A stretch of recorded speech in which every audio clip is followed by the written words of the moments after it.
The subcommittee meets today to receive testimony on the current readiness of the United States Navy and the United States Marine Corps. I want to welcome our three distinguished witnesses, the Honorable Kenneth Braithwaite, Secretary of the Navy, General David H. Berger, Commandant of the U.S. Marine Corps, and Admiral Michael Gilday, Chief of Naval Operations of the United States Navy. I would also like to thank Diana Maurer, Director of Defense Capabilities and Management, and her team at the Government Accountability Office for submitting the requested statement for the record for this hearing. GAO is an invaluable resource to our work on the committee.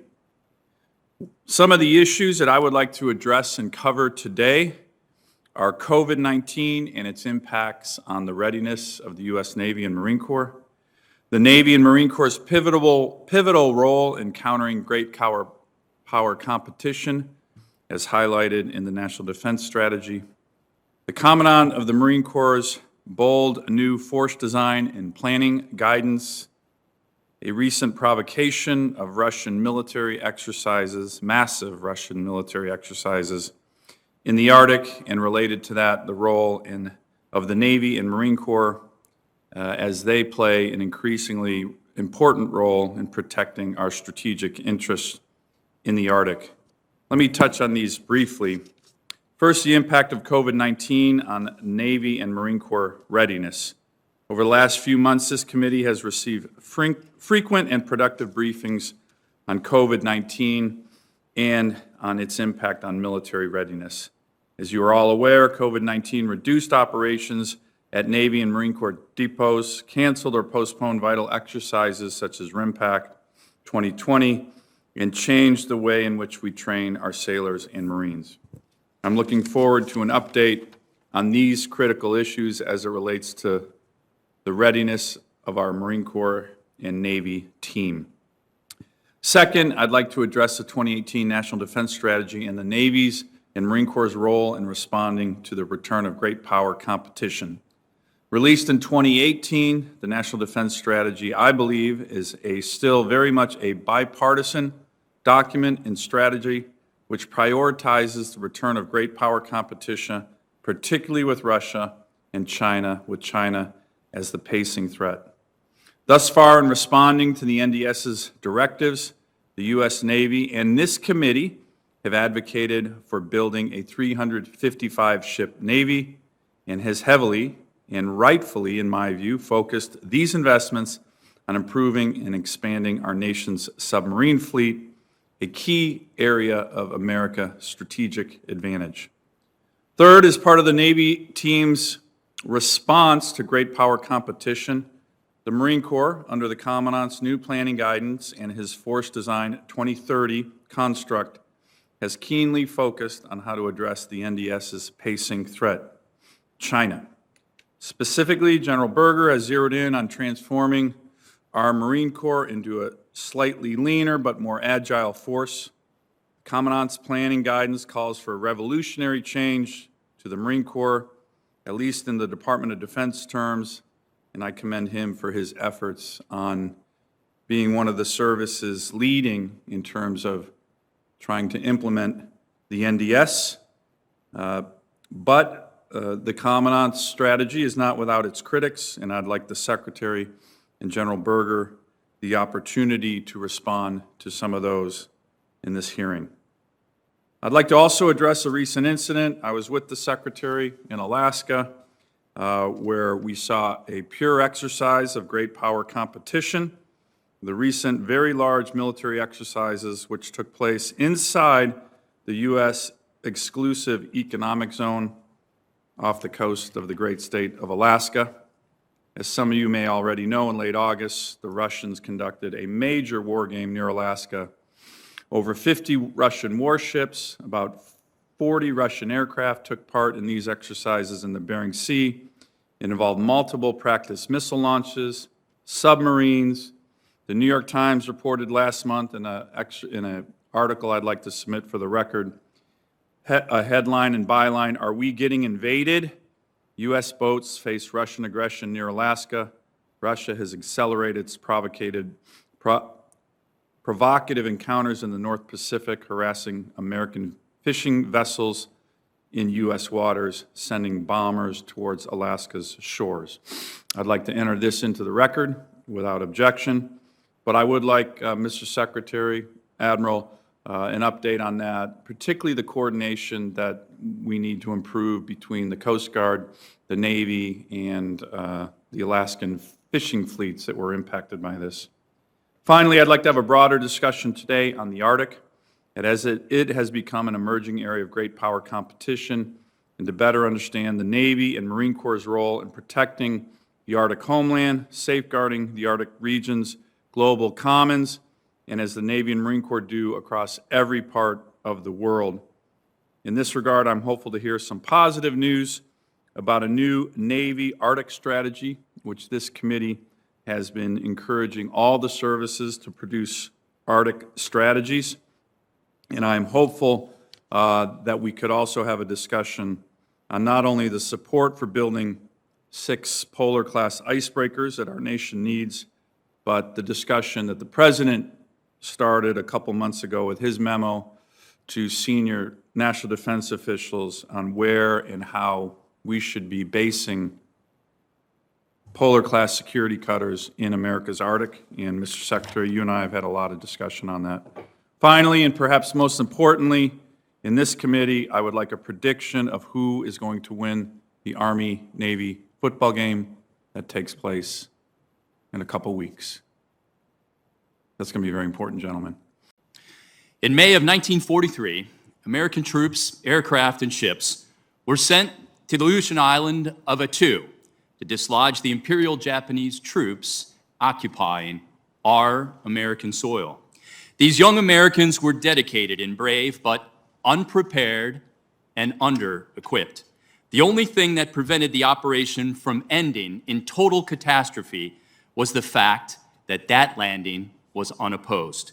In short, we, the United States military, got lucky. But that should never be accepted as good enough for our fleet, our force, or for our nation.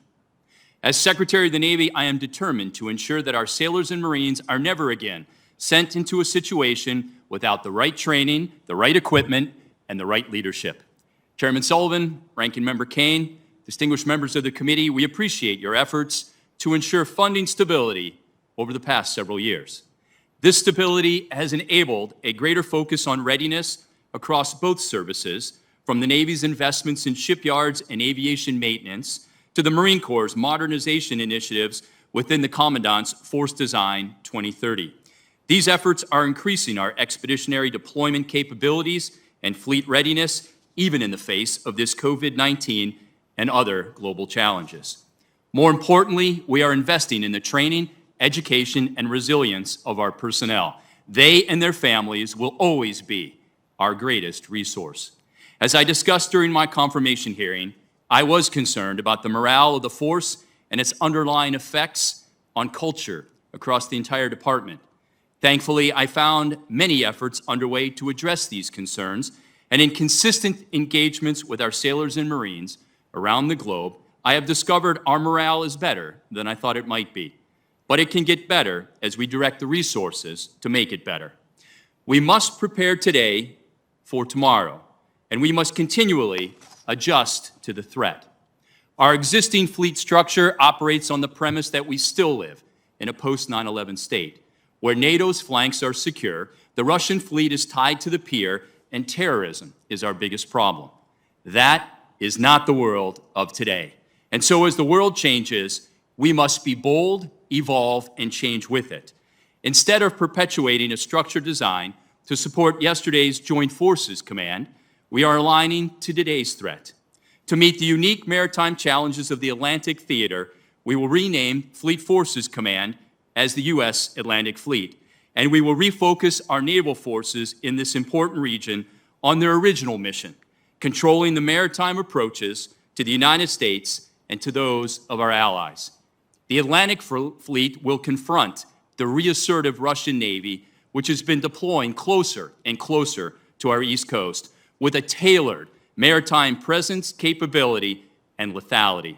Also, in order to improve our posture in the Indo-Pacific, we will reconstitute the First Fleet, assigning it primary responsibility for the Indo and South Asian region as an expeditionary fleet, back to the capabilities and unpredictability of an agile, mobile, at-sea command.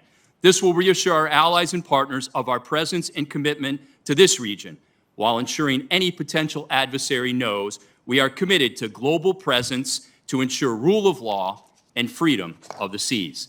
We are determined today to make the bold changes required to ensure that our forces are prepared to dominate any potential battle space and return home safely tomorrow. As the great navalist, the 26th President of the United States, Teddy Roosevelt, once said, "A strong Navy is not a provocation to war, but the surest guarantor of peace." We look to you, our Congress, for the strong oversight partnership that has enabled our maritime strength ever since Congress authorized the construction of our first 6 ships, the mighty American frigates of 1794. So I'd like to take this moment to announce that the next Constellation-class frigate will be named for one of those original 6, a name selected by our first president, George Washington. The ship will be USS Congress, to honor and recognize the work that you and your staff do every day to support our sailors, our Marines, and the people of the United States of America. On behalf of the Department of the Navy, our Marines, our sailors, our civilian workforce, and their families that serve at their side, thank you for what you do to enhance our readiness. I look forward to your questions. Chairman Sullivan, again, my condolences on your family's loss. Your dad was not only a sailor, but a great friend of the Navy. So, Thank you. sir. Ranking Member Kane, distinguished members of the committee, thank you for the opportunity to appear before you this morning with the Secretary of the Navy and as well Commandant Berger. My wife Linda behind me joins me this morning. To be effective, the United States Navy has to be able to carry out 2 critical functions. The first is sea control, and the second is power projection. And both of those missions are timeless. The Navy does not need to reinvent itself. The manner by which we carry out those functions and the equipment that we use to do it do change over time. But, as Admiral Nimitz said in front of a joint session of Congress in October of 1945, at the dawn of the nuclear age, he called those missions timeless. President John F. Kennedy, in the wake of the Cuban Missile Crisis, said the same thing. So for me, sea control and the capability to control the seas and to dominate in the oceans is my primary focus. And with respect to readiness, that covers 2 areas. Readiness today, which I believe is the focus of this hearing, as well as our readiness tomorrow. And the budget decisions that the Navy presents to the Secretary of Defense really balance across 3 big areas that are aimed at those 2 functions. That would be readiness, readiness today and readiness to the future. That would be lethal capabilities in order to control the seas and to project power. And the last is capacity, the size of the United States Navy. Today, in the midst of a global pandemic, we have about 100 ships deployed, and we have about 40,000 sailors at sea. That ranges from the Arctic Circle to the Cape of Good Hope, from the Black Sea and the Baltics to the Arabian Sea, the Atlantic, and the Indo-Pacific. Our cyber warriors are standing vigilant watch right now as we speak. They are joined by our silent service under the seas that continue their constant patrols. I'd be remiss if I didn't talk about the civilian sailors who support us every single day so that we can control the seas. Those are our shipyard workers. Those are folks that work in production lines that keep our spare parts rolling to the waterfront, to our aviation squadrons, to our submarines, and to our ships. There are people that provide the Naval Academy, our academic institutions like the Naval Academy, the Naval War College, and the Naval Postgraduate School to continue to churn out the best and the brightest that this nation has. And our boot camp, which is operating at double its capacity. That said, the investments to keep that machine going every single day are also balanced against investments of the future. Think about hypersonics and laser energy, We just shot down a UAV with laser energy at sea just last month. We shot down an ICBM from a destroyer with a Standard missile just 2 weeks ago. So we are focused on the future and what we need to do to get there. Members of the committee, we are grateful for the support that you provide the United States Navy, our sailors, and our families. Again, I thank you for this opportunity this morning, and I look forward to your questions. Thank you, Admiral. General Berger.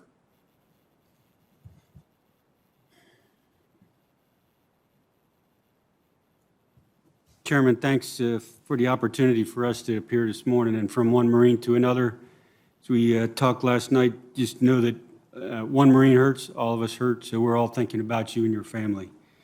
And for the ranking member Kane and the rest of the members, this is a good opportunity and timely for us to be here this morning to talk about readiness. I'm in the same spot as the CNO. I think readiness is job one for a service secretary. But it's also a balance, as he highlighted, of today's readiness, what we have to provide combatant commanders now, this afternoon, balanced against the force that we have to prepare for the future. And the cold, hard truth of it is, if you're a service chief, that every dollar you spend on a legacy piece of equipment or on trying to prepare something for this afternoon is a dollar that you have to consider for the future.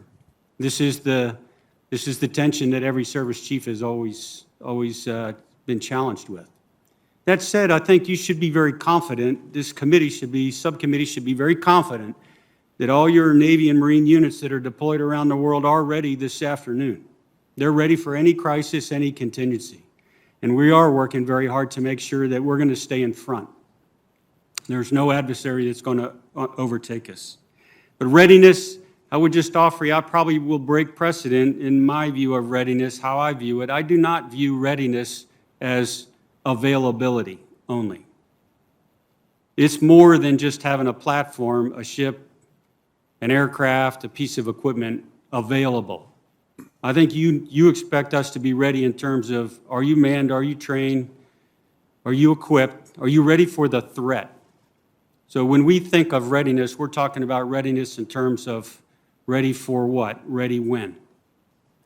I'm also grateful for all the support this committee's given us, because 5-6 years ago, we were in a tough spot readiness-wise. We had rode the force hard, and we needed the resources to build our readiness back, and we are back where we need to be, thanks to the support of the members on this subcommittee and the Congress writ large. So I'm very grateful for that. And lastly, I would just touch on the same thing I think that Admiral Gilday mentioned, which is our readiness in a sort of unconventional way, and that's cyber readiness. Of course, that's offensive and defensive, and I would just highlight that because those threats clearly are not going down. In fact, they're increasing. But you would be very proud of the cyber mission force that every day is tackling the challenges that you wanted to tackle. And on the defensive side, I think we have all the means, the resources in terms of the training and the people and the equipment to prepare all our networks for the challenges that another adversary is going to pose. So in both cases, I think we're very focused on it, and that's going to be an enduring task for all of us. And Chairman, I'd yield the rest of my time to the topics that you want to focus on, sir. I'll just begin. I appreciate the comments about my dad. You know, I come from a family with a long tradition of naval service. My dad accomplished a lot in his life, but his proudest accomplishment, no doubt, was his service in the U.S. Navy. His cousin, Bruce Wilhelmy, was a Naval Aviator Academy grad who won the Distinguished Flying Cross during the Cuban Missile Crisis. You read about that. He's actually highlighted in a movie. He was later killed in a training accident. And finally, my dad's uncle, Tom Sullivan, was a lieutenant in the Navy, did 3 Mermanx runs during World War II, some of the most dangerous service in the U.S. Navy during the war. And I mentioned the Mermanx runs, and General, as you know, it's the 70th anniversary of the Chosin Reservoir battle right now. A lot of Americans don't know a lot about that battle. But I mention that because those are all very important cold weather operations that our Navy and Marine Corps did quite well at a critical moment in history. So, Mr. Secretary, perhaps you can begin by talking about the Navy's upcoming Arctic strategy to get back to the roots, whether Murmansk operations or chosen reservoir type operations, where we have a Navy and Marine Corps that can operate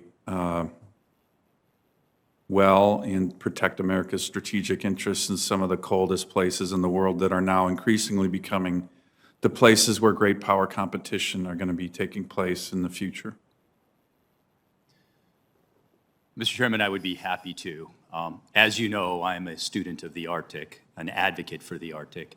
I first went to your great state as a U.S. Navy pilot stationed in Adak, Alaska at the Naval Air Station, and flew ASW missions up throughout the Arctic Circle. Most recently, I was the U.S. ambassador at the Kingdom of Norway, and I spent most of my time above the Arctic Circle, right near Murmansk. And I've seen with my own eyes how the Arctic has changed in those 35 years. Today, it is navigable 365, and there are other nations in the world that have recognized its importance to us. And it should be an alarm to all of Americans as an Arctic nation that we should have a more formidable presence to ensure rule of law and freedom of the seas in that part of the world. Most recently, the USS John McCain was doing just that, a freedom of navigation exercise near the Bay of Peter the Great, and was engaged by a more assertive Russian Navy. The United States Navy, the United States Marine Corps, has had a recommitment to the Arctic. We operate in the Arctic today much more than we have historically, although, as you know, the Navy has operated consistently in the Arctic since the inception of our submarine force. It's just that you can't see our vessels. Today, we need that visible presence. As the Chief of Naval Operations talked about just a few moments ago, power projection, sea control, and the ability to ensure to our partners and allies and to our own people that we, the United States Navy, have that first and foremost in our minds. We are about to release an Arctic strategy that you and I talked about during our recent trip to Alaska, and the importance of how that blueprint will recommit ourselves in a much more visible way to activities in the Arctic. But we must recognize that if we don't step forward quickly, those who have challenged us on the stage of great power competition are there. I've seen it. Russia has remilitarized the Arctic. China has recommitted itself to build icebreakers, to be able to move its product from its homeland to Western markets in half the amount of time that it has historically had to. So the United States Navy, the United States Marine Corps, Senator, is committed to being present in the Arctic in a much more visible way than we've historically been. Can I ask just two quick follow-ups, maybe for you and Admiral Gilday? The Russian exercise that I mentioned, it did catch our fishing fleet by surprise. I know that there's been an after-action, but you know, our fishing fleet was ordered out of the EEZ, which of course is our EEZ where they fish. Shouldn't be ordered out of that by Russians. But they were buzzed, they were harassed. What are we doing in terms of an after-action to make sure that that doesn't happen again, that our fishing fleet, you know, my state is what I call the superpower of seafood. Almost, actually over 60% of all seafood harvested in America comes from Alaska's waters. What are we doing to make sure that that doesn't happen again? Mr. Secretary, do you have any follow-up on the President's memorandum on icebreakers and home porting those in different parts of the Arctic? Well, again, as I mentioned, the USS John McCain was just recently in the Arctic to ensure freedom of navigation, and I would invite the Chief of Naval Operations to go into a little more detail. Some of it, of course, is classified, as you and I have discussed, and the CNO and I would be happy to talk with you privately at any time that would be convenient to you, Mr. Chairman. You may know that I recently went to Finland to see the icebreakers in question that the President has directed us to purchase. We are looking within the Department of the Navy of how we can facilitate that. Part of commissioning those ships means that they become U.S. naval vessels, and there are requirements that we have to have U.S. naval personnel in command of those vessels. So I've asked the CNO to look into the process by which we can facilitate that. You and I agree we need to build icebreakers. We can't build them as quickly as we need them. Today, the Coast Guard maintains 2 icebreakers, and that's all that we have. And one is broken. Yes, sir, one is broken. So we do need icebreakers, and the Navy recognizes it's not a mission that is central to the United States Navy, but it's one that we rely on the Coast Guard to provide. And in this instance, per the executive order, we are looking in ways to procure those. So, CNO, do you have any thoughts you'd like to offer? Thanks, Mr. Secretary.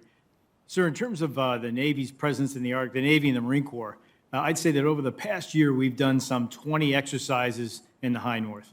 And so that ranges from unilateral joint exercises that the U.S. conducts alone, some of it in the training range in Alaska, to bilateral exercises with some of our closest allies and partners, to multilateral exercises.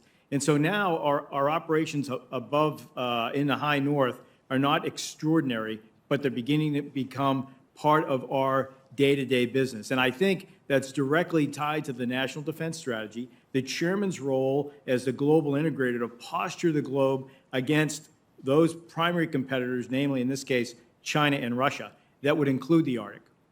With respect to the incident that happened in late August, I share your concern, Senator. I actually meet with a NORTHCOM commander later on this week. I know they're looking at what potentially happened with communication breakdowns, potentially to our fishermen, perhaps miscommunication between agencies in the U.S. government.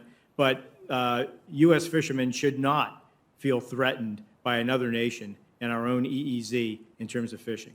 I think our continued presence up there will have some blunting effect to that. But I think perhaps more needs to be done, including through the Arctic Council, to have honest discussions about it.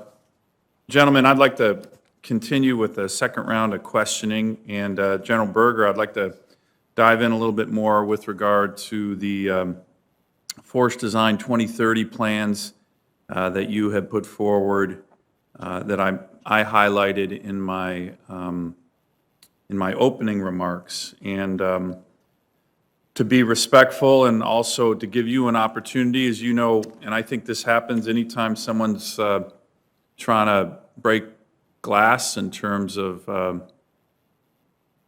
broad-based strategy that recognizes challenges that are new and very significant. I happen to agree wholeheartedly with the National Defense Strategy, the National Security Strategy of this administration. I think one of the unwritten stories in the media is how bipartisan the support is for that strategy. But then the services now have to start implementing it, and I think that's always a difficult challenge. I think the Marine Corps, under your leadership, is really taking that to heart, and I happen to appreciate it, but it's not, as I mentioned in my opening remarks, without its critics. I'm going to read just a couple lines from a detailed piece in the National Interest from former Secretary of the Navy, Jim Webb, who has a lot of respect in the Marine Corps, of course, as a combat veteran from Vietnam. But he says a couple things in his piece. Quote, after the centuries it took to establish the Marine Corps as a fully separate military service, this new strategy could reduce its present role by making it again subordinate to the funding and operational requirements of the U.S. Navy. That's one criticism. Another, he talks about the plan to dramatically alter the entire force structure of the Corps to focus on China, ignores the unpredictability of war, and he also says there's no greater danger in military strategy than shaping a nation's force structure to respond to one specific set of contingencies, giving an adversary the ability to adjust and adapt beforehand. Do you want to comment on those comments? I know there's some other former commandants who've also been critical, and I want to offer this as an opportunity for you to make the case of what you're trying to do with the 2030 force design. Mr. Chairman, if I may. Sure, Mr. Secretary, as the Secretary of the Navy, you certainly, both of you, would welcome, really all three of you, former Secretary Webb obviously incorporates the Navy in general, so I'd welcome Actually, it's a good point, Ms. Secretary. All three of you to respond. Mr. Chairman, I'd just like to say, first and foremost, Secretary Webb is an incredible patriot and a great American. He is, And an no doubt. individual I hold in extremely high regard. His Former member of this committee. Yes, sir, and an incredible, accomplished Marine, graduate from the U.S. Naval Academy, where I was fortunate to follow in his wake, and a gentleman who I consider a friend and somebody that I've had discussions with. But I would say that General Berger is a visionary. And I couldn't say this during my confirmation hearing because I was told to throttle back a little bit, but I generally don't throttle back, Senator. I lean in pretty heavy when I know and believe in my heart and in my head something is right. Dave Berger is the visionary that the Department of the Navy needs today. It is his vision and his humble leadership of going up against all of the challenges that he's now encountered to see something come to fruition that is long overdue. The world has changed in the last 20, 40, 60 years. But what has been proven is the concept that a combined Navy-Marine Corps team, not one subordinate to the other, the Marine Corps and the Navy in the Commandant's vision are one equal, paired together. His vision gives a combatant commander another tool in the toolbox in order to fight the fight if you have to do that. It takes the Marine Corps from being land-centric to being a capable amphibious force again. His vision is predicated on those of Commandant Russell and Commandant Fuller, who, through the Fleet Marine Force concepts of the 1930s, created the success of the amphibious marine-oriented combat capabilities, coupled with the United States Navy, and being able to take the fight to the Japanese and win World War II. So I wanted to be on record to say, as the Secretary of the Navy, I'm proud to be with our Commandant, whose vision is the one that we need for the challenges that we see emerging in global and great power competition. Thank you, Ms. Secretary, and if Senator Kane, if you're okay with it, I'm going to go a little long here for General Berger and Admiral Gilday to be able to respond and add to what the Secretary said, and then try to, you know the criticisms, General, if you can take this opportunity to address what former Secretary Webb and others have been saying and how you and Admiral, how you view this new force design for the Marine Corps. Chairman, I think the feedback, my view, the feedback from Secretary Webb and others is helpful. This is elevating the discussion. This is an ongoing debate that'll continue for years. So it's not hurtful, it's actually helpful. I met with Secretary Webb, as I have with the others who want to provide feedback. So I met with him in Arlington. And we talked for probably 2 hours. Now, I didn't know him that well, but it was a great discussion. I know him now. Didn't know him that well before. We talked in 3 broad areas. First of all, does the Marine Corps need to change?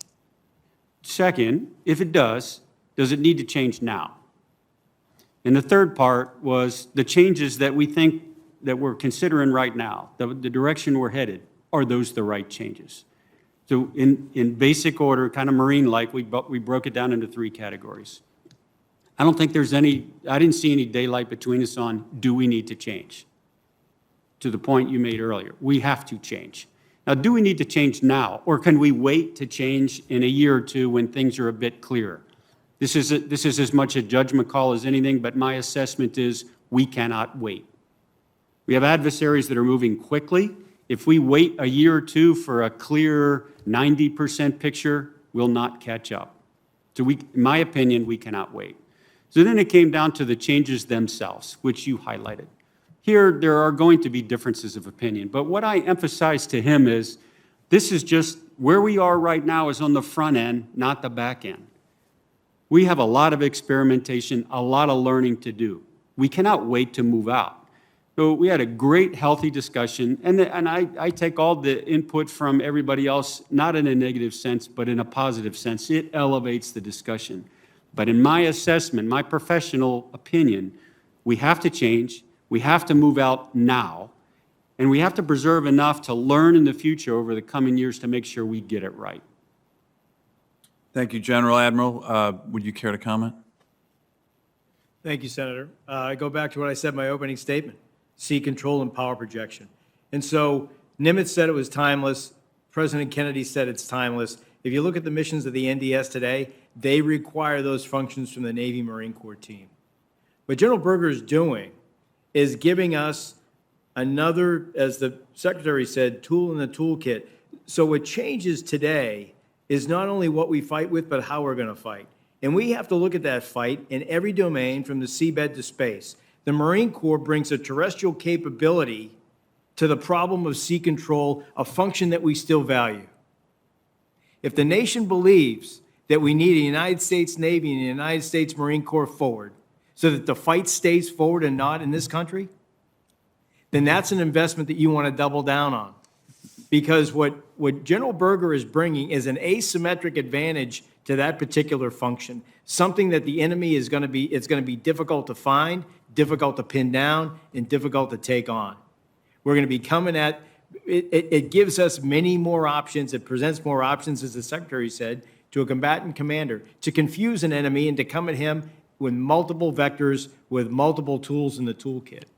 So it goes without saying, Senator, I'm a huge supporter. I think we're headed in the right direction. That's not to say that there still won't be friction within the Department of the Navy in terms of where we put our next dollar with respect to capabilities. And you'll be asking the same question on whether a capability from the Marine Corps with respect to sea control is worth it, or whether you get more flexibility, more maneuverability, more, better effects through another investment. And so I think we have to be open-minded about that, and I think we have to look at the end of the day, the capability gaps you have to close in order to give you sea control. Great, thank you. And your point, General, I think is a really good one, that all of this, whether it's from former Secretary Webb, former Senator Webb as well, and former commandants, it does elevate the discussion. I think the discussion also needs to be here, which is why I've highlighted it in terms of the Armed Services Committee's civilian oversight responsibilities, and I think it's going to continue. So appreciate this really as kind of the beginning of important discussion at the highest levels of our government, because it's a really important undertaking that the Navy and Marine Corps are advancing right now as part of our national defense strategy, and I commend all three of you for the seriousness with which you have undertaken this at this moment. General Berger, I mentioned, I did see the, I think it was a New York Times article or something that talked about the changes to Marine Corps recruit training, but how it's still working, and, in my view, some of the best, recruit training anywhere in the world. So kudos to the Marine Corps and the rest of the Department of the Navy for doing such great work. I'm going to end here with just a couple additional questions. Appreciate the patience of the three of you gentlemen. General, I wanted to just one additional question on the force design. You speak in your testimony of modernizing Marine Corps infantry and recon units, and as a infantry and recon officer myself and an IMA MARSOC Marine officer currently, I'm interested in what you stated in your testimony, that we are modernizing our infantry battalions and traditional reconnaissance units to create a more distributable formations with much greater organic lethality in accordance with units traditionally associated with special forces and commando units. Can you unpack that a little bit more in terms of, again, your force design and what Marine infantry and recon units can anticipate in MARSOC as well? Senator, like you, I have the same background. Yours is a little bit more distinguished, I actually. think it's a hell of a lot common, more distinguished. we have common ground. I believe if we're going to compete and we're going to deter, first of all, then much of who has an advantage is decided in the reconnaissance, counter-reconnaissance sort of effort that both sides in any competition are going to do. I think we will rely more and more and more on your forward expeditionary forces to paint a picture of what's happening in front of them. Because deterrence is really the foundational element of the strategy. To do that effectively, you got to have good reconnaissance forward to understand what's happening in front of you, to give decision makers the space, the situational awareness to make good calls. As we reshape the Marine Corps, we will reshape our reconnaissance and effort and our reconnaissance units and infantry units as well. Infantry training will be longer. The product of infantry training on the enlisted side will be at a higher level than we're producing right now. Right now, in other words, you complete basic training and you go through infantry training, you join your first unit, the rest of the way is on the backs of the platoon sergeant in that first platoon. We need to take that Marine to a higher level so that the whole platoon, the whole battalion can get to a higher level. And we need to get to that higher level because they are going to be more distributed. We're going to rely on them to make higher level decisions. As you know, sir, from your service, we ask captains to make decisions now that lieutenant colonels, battalion commanders made a decade ago. Why? Because they have the capabilities now. We have to get them to a higher training level now. So infantry training, both on the officer and enlisted side, more extensive, longer. Reconnaissance forces, better capabilities, a deeper reach, and the ability to communicate, to sense, and to distribute what they're sensing back and to laterally to the rest of the force. I think you're going to see a lot of our investments in ground, aerial, and surface reconnaissance so that we can give the combatant commander, the numbered fleet commander, a better picture of what's in front of us. Great, thank you for that. Mr. Secretary, we talked briefly on the Arctic and icebreakers. I wanted to dive in a little bit more. You know, I authored language in the NDAA a couple of years ago that Congress put forward the authorization to build 6 polar class icebreakers between the Coast Guard and the Navy. And as I mentioned, the President put forward a memo a couple months ago on how we operationalize that, what ways we look at that, and then importantly, from my perspective, where you would want to home port some of these polar class icebreakers that, in my view, should have much more than just icebreaking capability, should have intelligence capability, should have weapons capability, the way the Russians are certainly viewing their massive icebreaking fleet. I think the latest number is 56. And as you mentioned, we have 2. One is broken. So we have a long way to catch up. But on this issue, to me, it's a no-brainer that you would at least home port some of these icebreakers that we're building in the Arctic of America. And you and I had a great visit when you came out to Alaska. I really, really appreciated that. I know my fellow Alaskans certainly enjoyed meeting you in Ketchikan and Adak and Kodiak and in Anchorage. But do you have a view on this? The President has actually asked his national security team, I've talked to you, the SecDef, National Security Advisor, comment on the Marine Corps, or I'm sorry, comment on the Coast Guard. I'm a little bit biased, but I think it makes strategic sense for America. If you're going to have icebreakers, you need to base them in the place where the action is, and that's the Arctic, not in Florida or other places where there's no ice. Do you have a view on where we should be basing these? I know the President has asked that in the memo.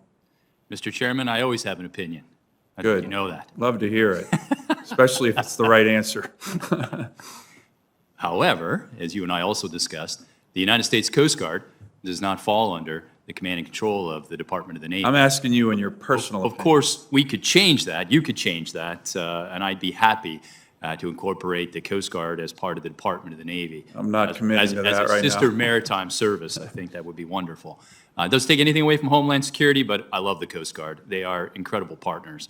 And we'd like to see them to get all the resources they need. I've seen, some of the efforts in the shipbuilding when I've been down to Huntington Ingalls and building a new national security cutter. As far as home porting those ships, if they fell under the control of the United States Navy, of course we would home port them closer to where they would be required to fulfill their mission. But I am not in a position, Mr. Chairman, to make a determination for the Coast Guard on where they should put those icebreakers. if we are the ones who end up operating those icebreakers, I think, as the executive order has indicated, that's something that we, the Department of the Navy, would come back and work with you, Mr. Chairman, on figuring out the best placement, where we would have the kind of support. I know going into Kodiak, I was extremely impressed with the Coast Guard facility there, meeting with the station commander. Again, a phenomenal base. With the infrastructure to support additional ships being home ported there. So again, there are a lot of options here, but there's a lot of work to be done, and unfortunately, it's not an A to Z quick answer. I'm going to press you a little bit. Do you have a personal opinion on this issue of where you would home port icebreakers to So, Mr. defend Chairman, America's interest in the Arctic? You and I both serve, you still serve in the uniform of our nation. So for 31 years, I wore the cloth of a U.S. naval officer, very proudly. And in my role as now the Secretary of the Navy, I still fall under the command and control of the President of the United States, and I have to follow the lawful orders of those appointed over me. So again, as the Secretary of the Navy, I have personal opinions and I have professional requirements of how I conduct myself each and every day. So in this case, the Coast Guard has the authority to operate those vessels, and I think they're the ones who would have to determine where they wanted to home port them. Let me turn to Senator Kane. I just have a couple more questions. And Mr. Secretary, on the USS Bonheim Richard, can you, I guess the Navy made the decision just a few days ago that this is going to be a ship that's decommissioned. Can you just give us a little quick understanding of what actually happened? It's obviously an issue that this committee has a lot of interest in, and then why you made that decision recently on the decommissioning, and what that does to our capability, both from a Navy and Marine Corps perspective. That's quite an important ship. Absolutely, Senator. So first of all, the investigation is ongoing, and our NCIS has done a remarkable job in working through all the details of something that is not as straightforward. There was such extensive damage on that ship. Both the Chief of Naval Operations and I went out to visit the ship shortly after the incident, and the amazing performance of the crew to save that ship of what they did is just remarkable, and a testament to the training that they receive in damage control and firefighting. I'm a businessman, Mr. Chairman, and at the end of the day, there's a return on investment. And the return on investment of what it would have taken to rebuild that ship, working very closely with the Secretary of Defense. Dr. Esper wanted to see that ship come back, and for all the right reasons, to send the right message to say, you know, we don't give up our ships very easily. We have a battle flag that hangs in Memorial Hall at the Naval Academy that says, don't give up the ship. But using logic and looking at what it would have required to put that ship back together, it would have been a foolish investment of our American taxpayer dollars to invest in a ship that was over 20 years old. Instead of looking at the options of building another ship in the future that would have more relative capabilities, embracing the technologies that are emerging. So I would invite the CNO to go into some of the particulars of what we've determined. The ship was not to deploy until 2022, so talking with the Commandant about how we can ensure that we have the right assets to come in the deployment plan to offset the loss of the ship. We're working all those now. But CNO, do you have any thoughts about the Bonhomme Richard? Thanks, sir. Just a couple. So, sir, the ship's 22 years old. About 60% of it was so heavily damaged it would have to be replaced. If we try to rebuild the ship into an LHD, return it to its original state, it would take 5 to 7 years to be straining the industrial base. We think there's one shipyard in the Gulf Coast who could do that kind of work. It would cost almost as much as a brand-new ship. If we took a look at other options like repurposing it, could it be a command and control ship? Could it be a hospital ship? Could it be a sealift vessel? It costs us less money to buy one new than it would be to restore or to repurpose Bonhomme Richard to another function. And so for those reasons, sir, the $30 million to decommission was the best decision, I think, And the Secretary has all the consequential decisions come to his desk, and I supported that recommendation that we decommer. In terms of near-term impacts operationally, we've mitigated those. I think longer term, let's say out to 3 to 5 years, we're taking a look at what those other options could be. Do we accelerate the production of a big deck vessel? What would that mean with respect to the amphibious force that we're building for the future? What are the priorities that we want to take a look at within the department? What is the demand signal from the Secretary of Defense and the combatant commanders for those vessels? And so that's work to be done that's ongoing right now. But in the near term, there won't be any operational impact. We have mitigated that with moving some other deployment schedules around.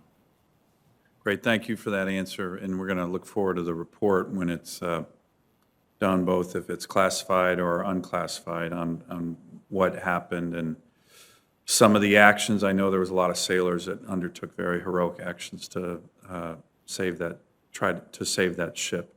Let me ask another for all three of you gentlemen. As you know, here in the Senate, we've got a number of important bills that we're trying to finish up prior to the end of this Congress, both the COVID relief bill, the NDAA, and a final appropriations bill.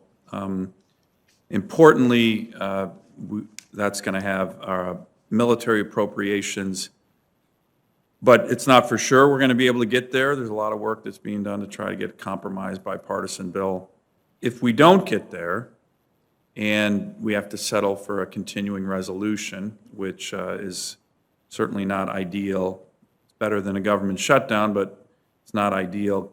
I'd like the three of you to weigh in on what you think the impacts of a CR would be on Navy and Marine Corps operations. And I think sometimes it's not well understood that even though it's continued funding, it is very, very disruptive for our military operations and readiness, which is the whole point of the oversight of this subcommittee. Mr. Secretary, we'll start with you. Yeah, absolutely, Mr. Chairman, and really thank you for this question. When I worked on the Hill, we rarely ever had a CR. I worked for Senator Arlen Specter, and passing our appropriations bills, our authorizing bills, are extremely important, especially to an organization like the Department of the Navy. So this does impact us, and we are looking at ways now that if in fact we do have a CR, how we minimize the impact, but it will affect readiness. We asked for an anomaly, and it appears that we have received that to continue to build the Columbia class, our follow-on SSBN, to replace the Ohio class. Without that anomaly, we would not be able to replace the Ohios, which are 35, 40 years old. So on behalf of the department, we'd like to thank Congress very much for that relief. But the particulars of this, I mean, the way that we operate our fleet, steaming hours, flying hours, all that will be impacted. Pay to our sailors, to our Marines, there will be significant impact, in the hazardous and special pay spaces. I'd invite the Commandant or the CNO, to talk to some of the more specifics of what they see as the operational leads for their respective services. Admiral? Yes, sir. So as the Secretary mentioned, across a number of accounts, you begin to see the effects accumulate over time. So with a 72-day CR, it's about $1 billion that primarily affects our operations and maintenance counts. So think steaming hours, flying hours. You want to keep these people in the era of great competition on the cutting edge and the best that they can be, and you can't when you're dealing with FY20 levels of spending. You see that begin to manifest itself more acutely at the 6-month point, where we have decisions to make with respect to moving money around with the next steps with the USS Gerald R. Ford, an aircraft carrier that we want to get operational in FY22 as fast as we can, or with overhauls on the ongoing overhaul on George Washington, refueling overhaul, or a new start overhaul on the John C. Stennis, a carrier that's waiting to go into maintenance. MilPERS, you begin to see the effects more acutely in those accounts as well, where you cannot hire the people that you want to hire in numbers to get to where you want to be at the end of the fiscal year. A 12-month CR, the impact of that is in the order of about $18 billion for the United States Navy across a number of accounts. So over time, you begin to see significant impact with respect to both near-term readiness and investments that we're trying to make in the future. General, do you have anything to add to that? That's a really staggering number. You mentioned 18 billion. Chairman, I think if you ask any leader who has anything to do with executing a budget, if you get to have one thing, what would you ask for? They would say stable, predictable funding. They wouldn't ask for a dollar amount. They would just say some predictability, some stable, predictable funding. I boil it down in the same two buckets as the CNO: readiness and modernization. We'll get by, we have gotten by so far on this CR on readiness without any negative impacts. It will begin to impact going into the next few months. And the CNO just really accurately highlighted those areas. They're similar to ours. My bigger concern, frankly, or my major concern is modernization. We're turning our ship to make a new Marine Corps that we will need 10 years from now. That involves new starts. If we don't have the appropriations bill on time, you're going to delay the modernization of the Marine Corps and to the detriment of our readiness. So it's going to be, for us, sort of a double whammy. Not a good picture.